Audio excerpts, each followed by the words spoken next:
Hello, magandang hapon sa inyo lahat. Magandang hapon mga kababayan ko. So, sinabi ko na hindi ko na content yung politics no? Pero pagbigyan niyo ako no, ang medyo i-break ko ng konti yung promise ko. Ang kokomentan ko lang sa politics, hindi yung kung sino ang tama, kung sino ang mali, 'di ba? I mean, alam mo ba, Marcos versus Duterte. Yung wala akong papanigan kasi hindi ko alam yun yung part na yun.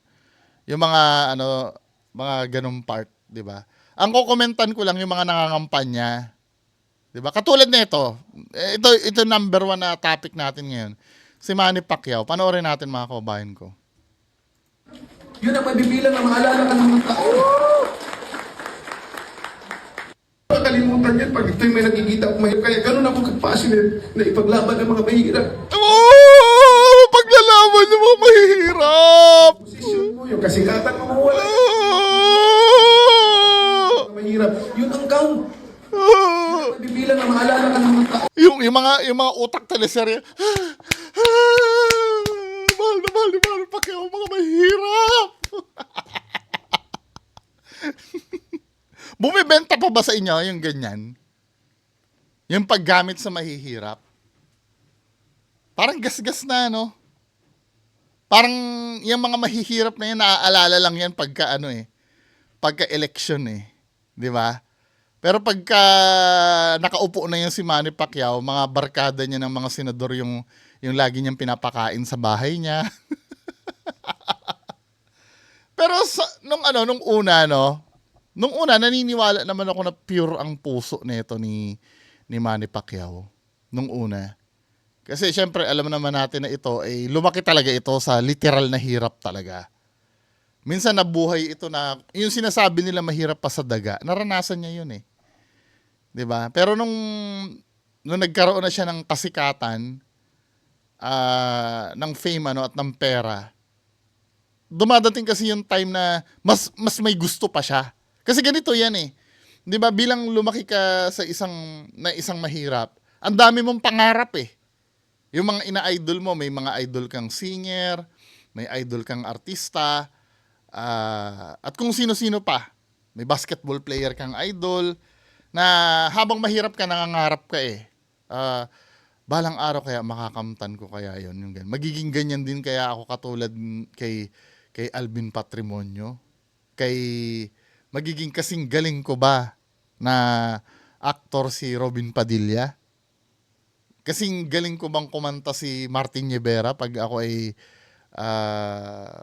tumanda? O magiging mahirap na lang ako habang buhay?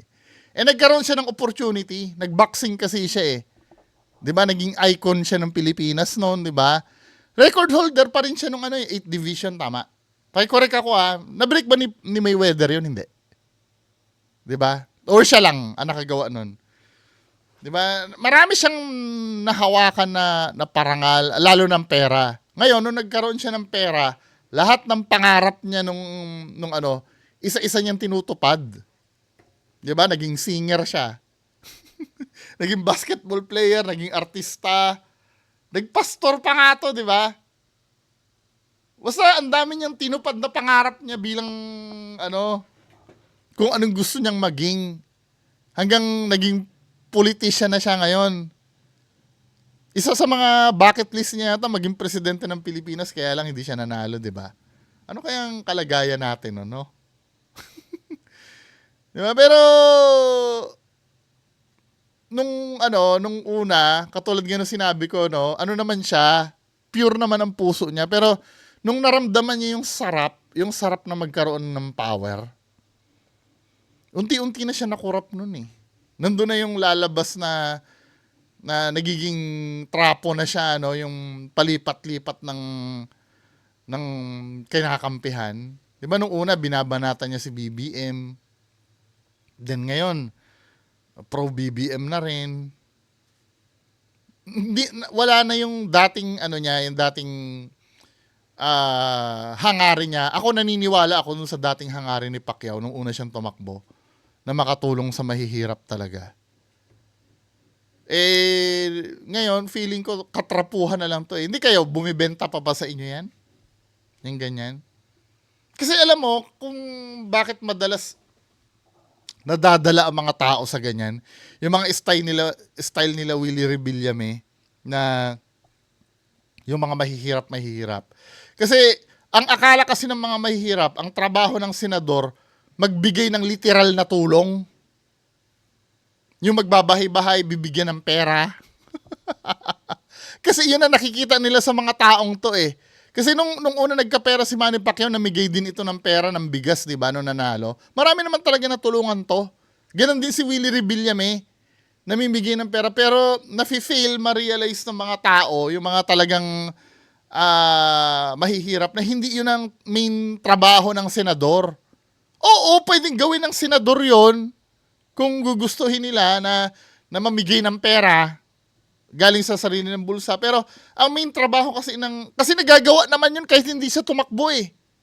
'Di ba? Nagawa naman nilang dalawa ni Willie Rebillame yun nang hindi sila tumakbo eh, yung makatulong talaga. Ano bang gagawin nila sa Senado, 'di ba? Ang gagawin kasi sa Senado, gumawa ng batas. Yun ang main job ng isang senador. Lahat ng may kinalaman sa legislative.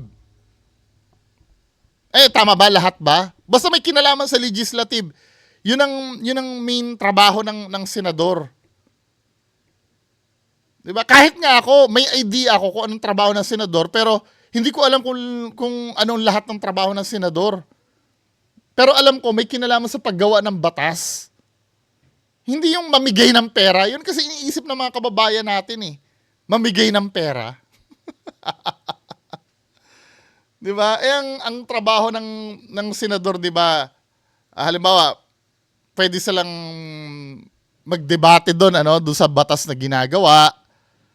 O kung talagang beneficial 'yan sa bansa natin, yung ginagawa na 'yan. Pero yung mamigay ng pera, nagagawa naman 'yun kahit hindi ka tumakbo bilang senador eh.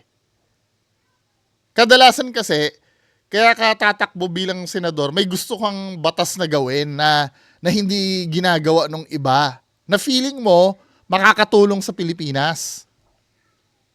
Pero kung ang gagawin mong palabok dahil para mamigay ng pera sa mga mahihirap, pwede mo naman gawin yan nang hindi ka tumatakbo.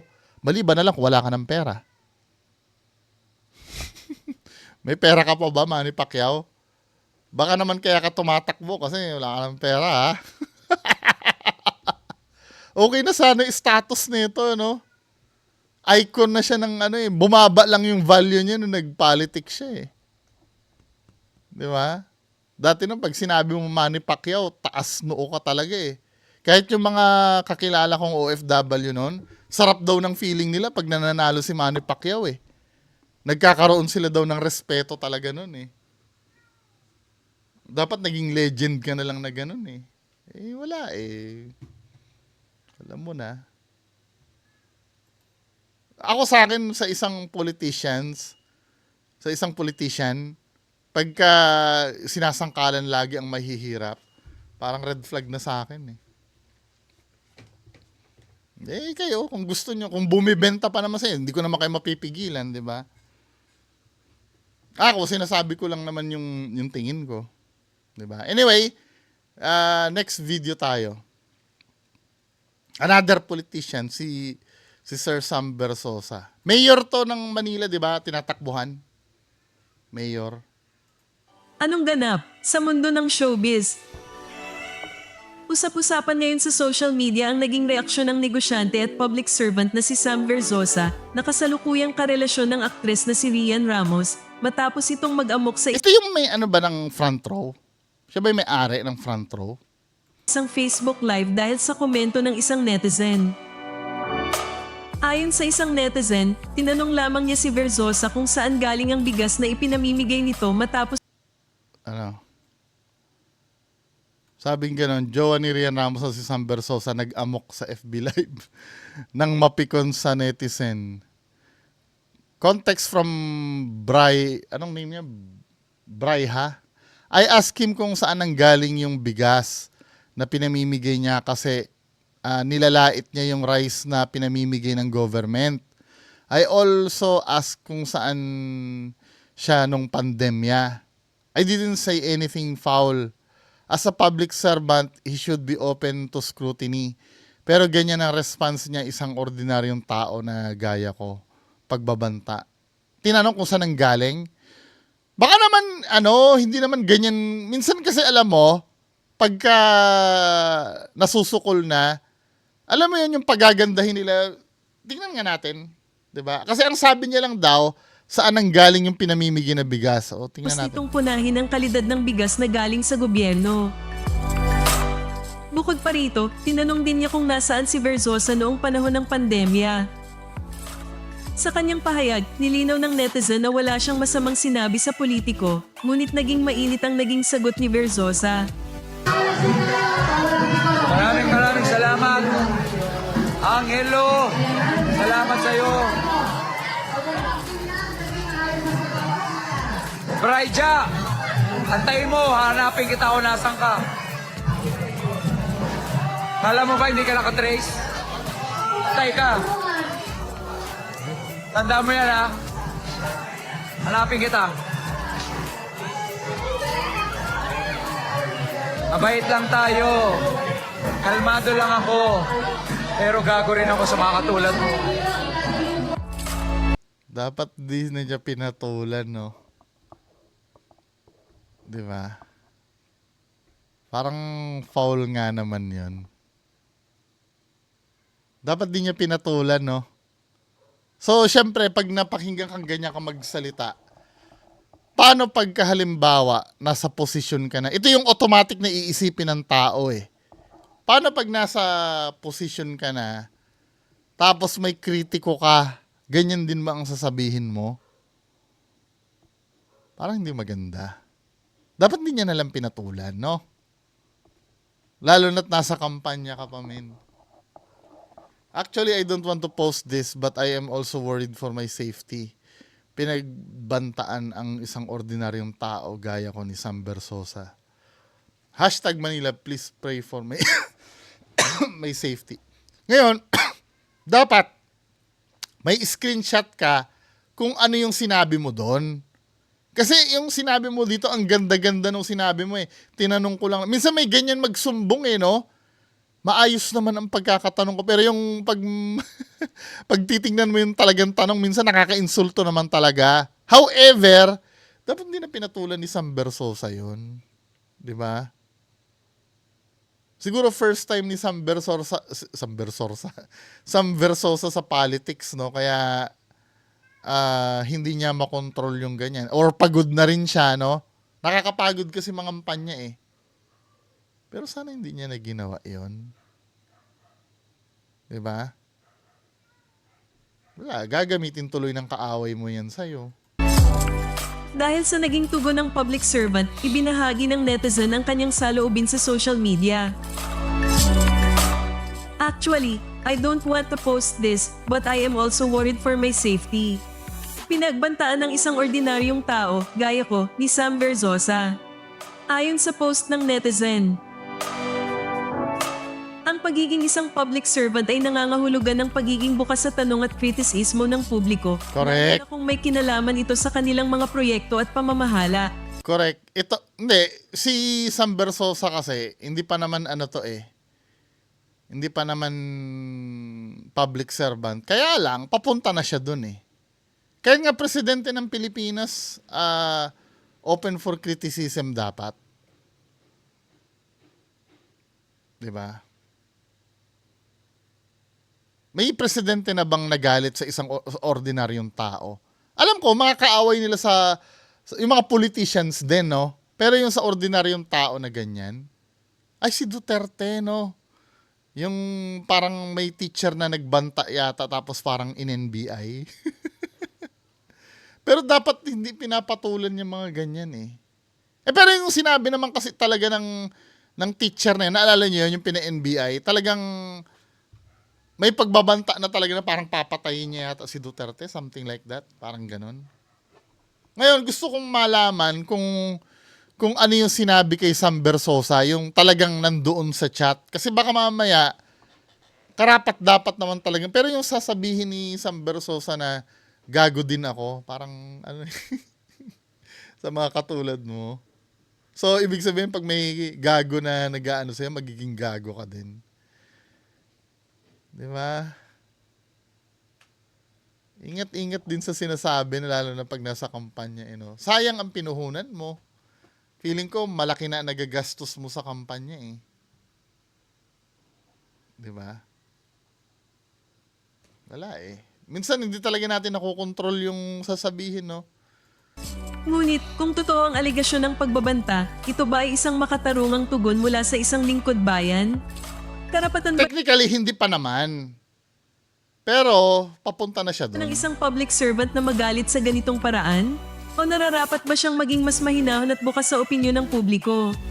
Ano ang iyong opinyon sa isyong ito? Hindi ko pa nakikita yung yung mismong kinoment eh. Mukhang duda ako doon eh. Kung tinanong lang siya, let's say kung yun nga yung sinabi niya, no, saan ang galing yung bigas mo? At magagalit si Sam Versosa ng ganon, medyo hindi niya naman maganda yon. Pero kung brutal yung pagkakasabi, partially maiintindihan ko, pero dapat hindi niya na pinatulan. Diba? Next! Ito yung susunod na issue na to. Ito, nagva-viral ito eh. Saan na ba yun? To. Tingnan natin tong viral issue na to.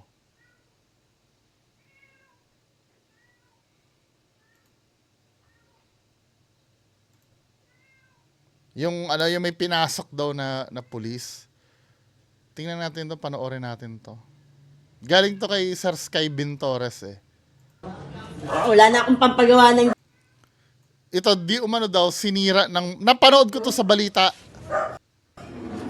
yung ginawa ninyo pati sa gate. Wala na akong pampagawa ng gate, oh. Yung ginawa ninyo pati parating. Sa silbidan yan. Ako lahat lang nakakaalam ng lock dito ng mga paano dadaan, saan sa pupuntaan. So ito yung wait lang, basahin muna natin yung yung caption. Sabi dito, yan ang ginawa nyo sa bahay namin. 3 a.m. madaling araw, tulog lahat ng tao sa bahay. Sinira nyo ang gate namin at pilit kayong pumasok kahit wala kayong search warrant. Nakakalungkot na yung serve and protect na inaasahan natin sa mga kapulisan, napalitan na ng takot at pangamba dahil sila pa yung laman lagi ng balita ngayon. Accountability and justice must be served. Tumatak na sa maraming Pilipino, especially sa mga taong uhaw sa hustisya, na police are one of the most criminal and dangerous gang in the Philippines.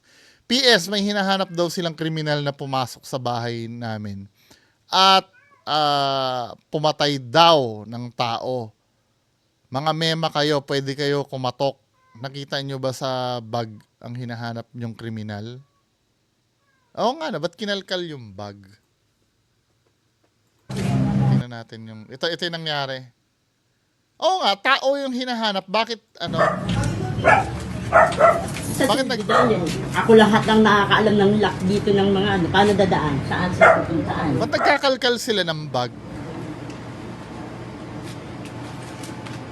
Siyempre, wala namang kriminal na dadaan ng maayos na. Yun, tama si Kuya. Baka tumalon. Baka May tumalon tatalong sa... siya parating.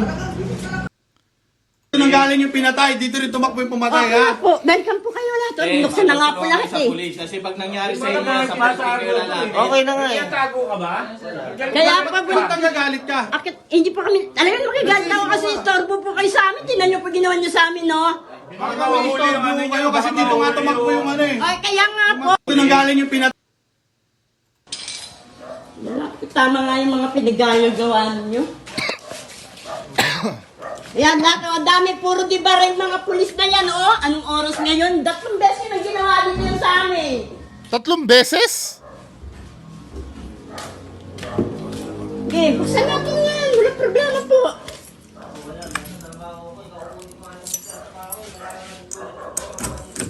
Bakit ba ginagawa ninyo sa amin? Katabi namin, may mga pulis din dyan, oh. Akyat po doon, akyat po doon, akyat po doon. No, hindi nyo makikita yan kung lagi nyo pina-flashlight. Akyat po doon. Sige po, wala pong problema.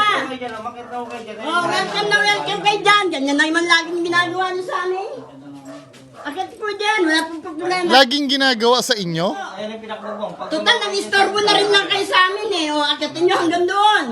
Nanay, wag na kayong magsalita. 'Di ba? Hindi ko nakikita yung point kung bakit nagsasalita pa si nanay ng ganyan eh. Parang, Yes, naiintindihan ko, galit. Galit ka dahil na istorbo ka, kaya lang, mas parang hindi nakakabuti yung ganyan eh. Shut up na lang muna, Nay.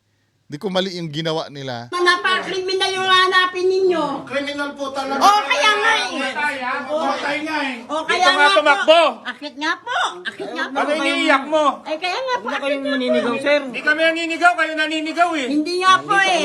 Akit nga po. Akit Dito nga nga po. tumakbo. Nakasarado yung O, gate kaya nga namin po. eh. Akit po. Nakalak yung mga yun Akit eh. po. Akit po. Hindi po. Akit po. Hindi na lang, makipag-cooperate na lang.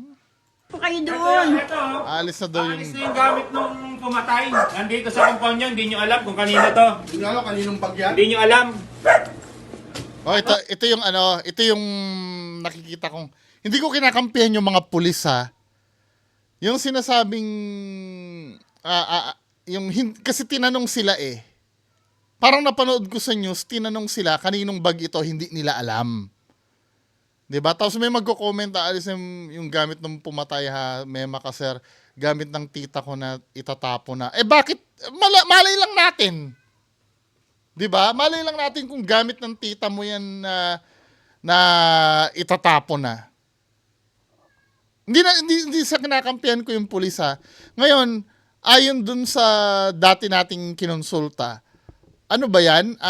Illegal ba yung ginawa nila? For me, hindi. Kasi hot pursuit ito eh. Pumasok sa loob yung katulad nung, di ba, may pinatay na, na pagkamalang snatcher. Nung kinausap natin yung legal man natin. Hot pursuit daw, okay yon. Kaya sabi, kung wala naman, ako para sa akin, medyo may pagka-defensive din yung yung may-ari ng bahay eh. Para sa akin ha. Ewan ko sa tingin nyo.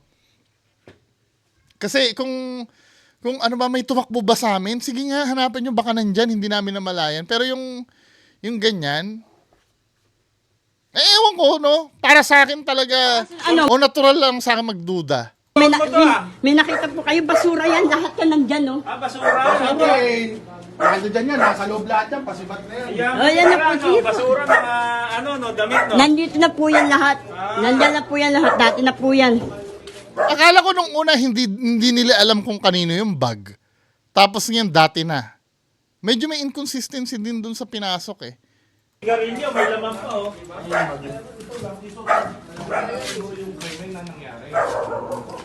Hindi mo kami na. Sino ba hinahanap nila? Si Omar pa rin. Po kayo doon.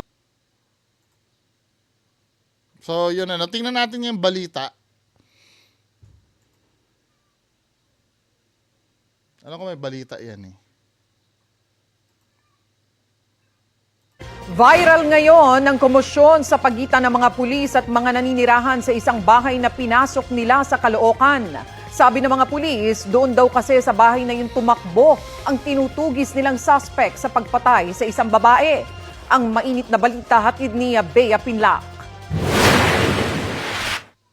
Kaswalang na naglakad ang 34 anyos na babaeng ito sa Durian Street sa Camarin, Caloocan City nitong Martes ng gabi. Hindi na nahagip sa CCTV kung saan siya patungo. Sunod na siyang nakita sa isang kanal sa Avocado Street. Wala ng buhay at may 2 tama ng bala sa ulo. Hinala ng pulisya, iniwan ng suspect sa kanal ang bangkay matapos barilin. Natagpuan na lang namin yung victim doon sa may kanal. Yung bangkay na lang po, ma'am, ang na-recover natin doon sa crime scene. Ang tinitingnan nating mga motibo dito, ma'am, is drug-related. Matapos ang pamamaril, nagsagawa ng hot pursuit operation ng pulisya para matugis ang gunman. May lumutang po na witness po natin na nagtuturo kung saan tumakbo po yung suspect. Agad daw nila Ah, ang bahay na tinuro lang naman pala. Paano kung hindi naman... tinuro ng saksi. Sa mga viral video sa social media, inireklamo ang mga pulis na ayon sa uploader ay sapilitang pumasok sa bahay nila madaling araw kahapon. Hot pursuit kasi, di ba? Nasira pa umano ng mga pulis ang kanilang gate. Wala na akong pampagawa ng gate, oh. Yung ginawa ninyo pati sa gate. Mainit din ang nakuha ng sagutan ng mga Teka. pulis. Yung sira ng gate palabas eh. Kung papasok yan, Sira pa umano ng mga pulis ang kanilang gate. kasi kung Wala na titingnan akong mo, pampagawa ng gate. papasok yung bukas ng gate. Ba't sira pa ganon? Dapat kung pupwersahin niya na pumasok, dapat pa ganon ang sira. Tama ba ako? Kasi yung pag ganito ang bukas ng gate eh. So meaning, kung sisirain nila, dapat tutulakin nila yan. Ba't pa ganon? Anyway, Ito. Yung ginawa ninyo pati sa gate. Mainit din ang nakuha ng sagutan ng mga pulis at ng mga nakatira sa bahay. Ito nang galing yung pinatay, dito rin tumakbo yung pumatay, ha? Po, welcome po kayo lahat. Buksan na nga po lahat eh. si nanay kasi hindi kumalma eh. Siguro inisip niya dahil babae siya, lola siya, hindi siya papatulan. Paano kung talagang, paano kung talagang iskalawag yung mga yan? At pinagbabaril kayo dyan ng mga yan? May sulit ba yung pagiging matapang nyo sa pulis? Dapat kung talagang wala, nakipag-cooperate na lang kayo. Kaya lang, baka naman taniman kayo, no? Pero, hindi, bantay lang, no? Huwag na kayo magsalita ng ganon. Kasi paano nga kung nagkataong tarantado din yung mga pulis na yan, Kaya pag nagagalit ka? hindi po kami, talagang makigalit ako kasi istorbo po kayo sa amin. Tinan niyo po ginawa niyo sa amin, no?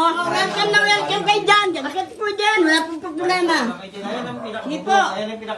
Total, nag-istorbo na rin lang kayo sa amin eh. O, akitin niyo hanggang doon. Para naman napaka-criminal yung hanapin ninyo. Criminal po talaga. Kaya nga eh.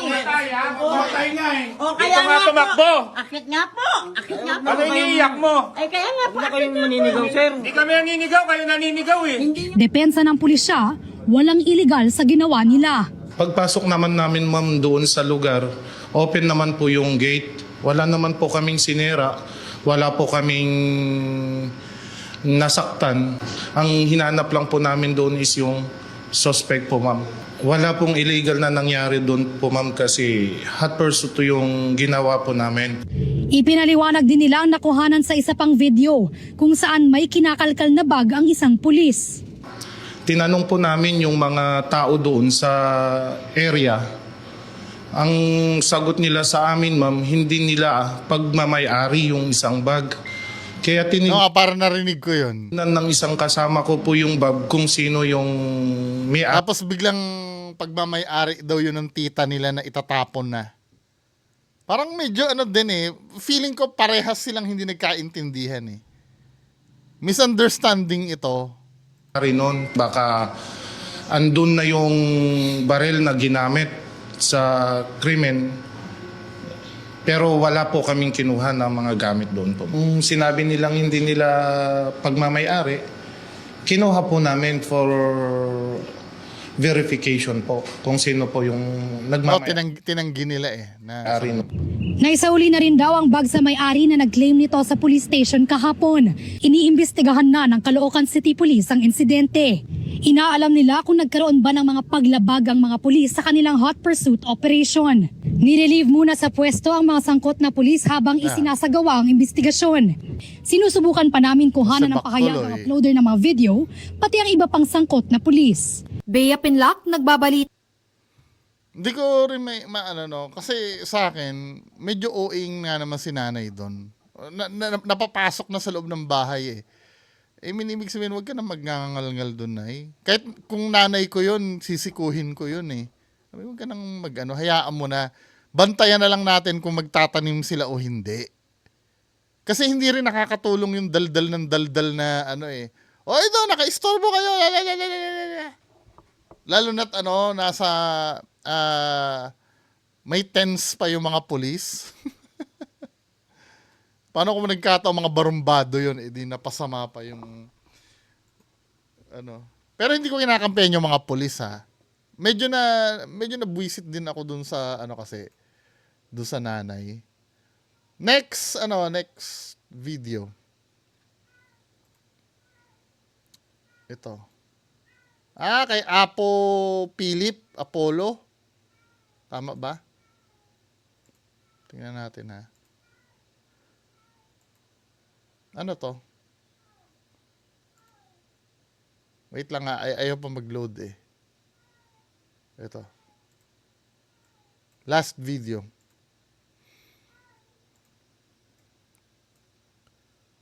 Ano tong... Ayun si sir ang ginawa sa paa, oh. Nakulam. Paano mo nasabing kulam? Suklo pala sir. Ay, hindi, pati pala kabila. Ano? Gangrene yan eh. Gangrene to, di ba? When you say gangrene, parang nakat na yung blood supply, yung blood supply sa part na yan, parang nabubulok na yan. Sa pagkakaalam ko, parang ang intervention na lang dyan, puputulin na yan eh. Kasi kung hindi mo aanohin yan, ma-affect gagapang at gagapang yan. Gangrene na ito. Tingnan niyo itsura ng gangrene ha. Tapos sasabihin na kulam.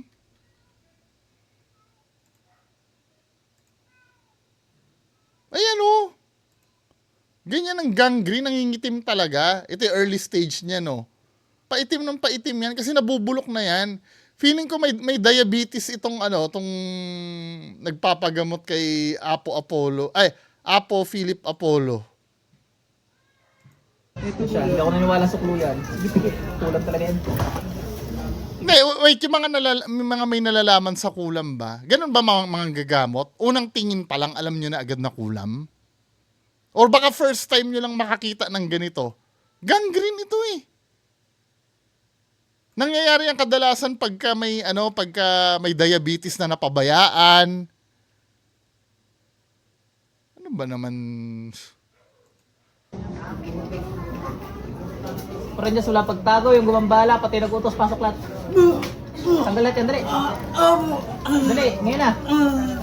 Ba't nyo ganyan yung paa niyan, ha? Siyempre, nasasaktan ito sa may daliri. Dahilan, hindi to galit. Anong dahilan, hindi to galit?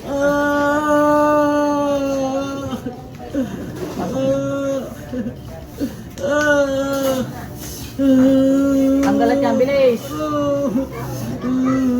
Dasan, baka masugat. Busin niyo yan.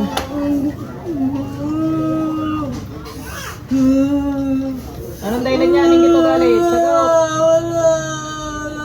Wala, trip nyo lang. Kidlat.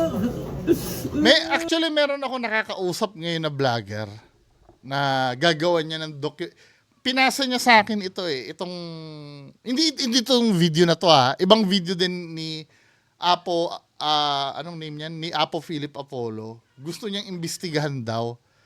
Kinonsulta niya ako, anong tingin ko daw. Sabi ko, may mga time kasi na nakikita ko parang fake. Kaya ko nasabing parang, hindi rin naman kasi ako sigurado. Kasi minsan, ang hindi ko kasi naiintindihan minsan sa mga manggagamot na ganyan, no? Na pag tinatanong niya regarding doon sa may pangkukulam, bakit sumasagot yung mangkukulam? Isa yun sa palaisipan ko eh. Pero baka mamaya may explanation ng psychologist doon. 'Di ba? Pero ang sabi ko kasi sa kanya, kung gusto mong imbestigahan ito, yung ganyan, kumuha ka ng pasyente dyan, let's say ito si kuya, kunin mo yan, tingnan mo muna yung background kung nagpa-check up. Kadalasan kasing kiniklaim ng mga nagpapa-check up sa mga manggagamot, wala daw findings ang doktor. Paano ba natin madidetermine kung walang findings ang doktor? Baka naman kasi mamaya, isang punta nyo lang sa doktor, binigyan kayo ng gamot, akala nyo dapat gagaling na kayo. Hindi. Pag hindi kayo gumagaling, babalik kayo sa doktor. Baka may deeper problem pa. Halimbawa, ganito, no? May nararamdaman kayo, no? Let's say, masakit ang ulo. 'Di ba? Dok, masakit ang ulo ko eh. Siyempre, unang intervention, masakit ang ulo mo, o inumin mo itong mefenamic acid. Resetahan ka. Eh, hindi ka gumaling doon sa mefenamic acid. Sasabihin mo, walang findings ang doktor. Hindi naman porkit isang puntahan mo doon, eh, alam na ng doktor yung sakit mo, babalik ka uli. Dok, hindi gumagana sa akin yung mefenamic acid eh. Lalong masakit yung banda rito. 'Di ba? Pagka gano'n na, bibigyan ka na ng referral, magpa-MRI ka or CT scan. Baka kasi mamaya aneurysm yan. Delikado yon, aneurysm, or baka may tumor ka sa utak. Papacheck ka na naman uli ngayon. Ngayon, walang nakita doon sa CT scan. Sasabi, ay, walang findings ang doktor. Hindi pa rin, babalik ka pa rin nun. Dok, wala namang, ano kaya ang sakit ko? Baka mamaya naman kasi, sa iba galing yung sakit ng ulo mo. Ipapacheck up. May mga time kasi na yung sakit sa kidney nagmamanifest sa sakit sa ulo eh. Alam ko may ganun eh.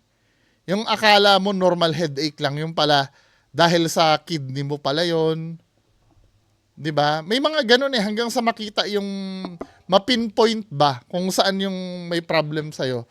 Patuloy na pagsusuri yon. Kung may idideklara man na walang findings, dadaan mo na sa butas ng karayom yun. Lahat ng kasingit-singitan ng katawan mo, chechikin. Kaya huwag kayong magsasabi na walang findings. Paano ba nasabing walang findings? Nagpa-check ka, tapos nagpa-blood test ka, hindi mo naman alam yung value nung wala na namang findings yun. 'Di ba? Kaya sinabi ko doon sa gagawa ng documentary, checkin muna kung may background na check-up sa doktor. Tapos, dito, napanood ko to eh. Tamo ha. Atake din yan. Ulit ka pa. Tapos, banda dito, Anong dahilan yan? may sasabihin siya dito eh. Buti, dinala niya daw sa manggagamot. Sabi niya. Buti nakaisip kayo sa manggagamot, ano? Buti nakaisip kayo. Parang ang sineset niya yung standard dapat pumunta sa kanya.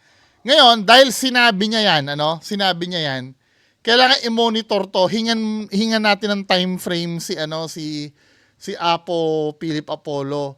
Since nagamot nyo na yan, Apo Philip Apollo, kailan babalik sa normal yan? Doon tayo magkakaalaman.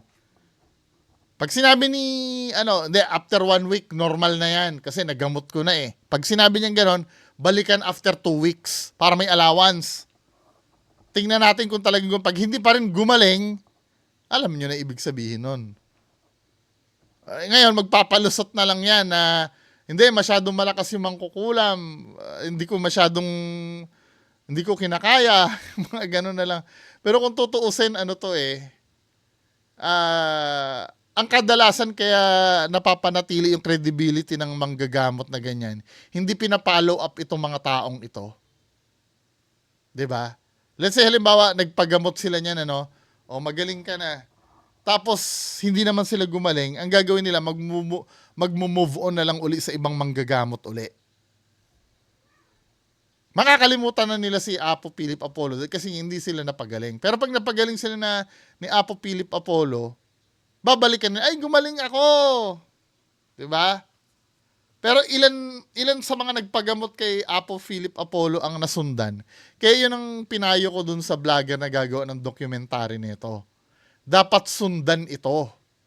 Kapag hindi gumaling after 3 weeks or 2 weeks, buhat ng ginamot, humingi na ng opinion sa doktor kung ano ba talaga yan. 'Di ba? Yun ang pinakamagandang gawin. Para kahit pa paano, mamulat din yung mga kababayan natin. No? Kasi napapansin ko, every time na lang, may mga manggagamot ba nagsasabi na, ay hindi, ipa-doktor mo yan. May gumaganon ba? O every time na lang na may pumupunta dito, laging kulam ang findings. Habang yung doktor wala makita-kitang findings, kayo may findings agad na kulam. Medyo parang red flag naman yata yun. Anyway, kung paniniwala nyo yan, bahala kayo. Bahala kayo. Pero kung hindi kayo gumaling, gamitin na natin ang utak natin. Diba? Wag pa rin natin ipilit yan. For me, ako professional ako, registered nurse ako, gangrene ito. Tingin ko. Pag ganyan. Nabubulok na yan, min eh. Yung mga naagnas, ganyan eh. Oh. Yung mga early stages yan, pwede pa namang ma-reverse yan kung early pa lang. Kasi wala nang oxygen na na dumadaloy dyan eh. Alam nyo kung bakit kadalasan yan yung nagiging problema ng mga diabetic. Kasi malapot na yung dugo natin eh, hindi na gumagaling yung sugat pag dyan eh. 'Di ba?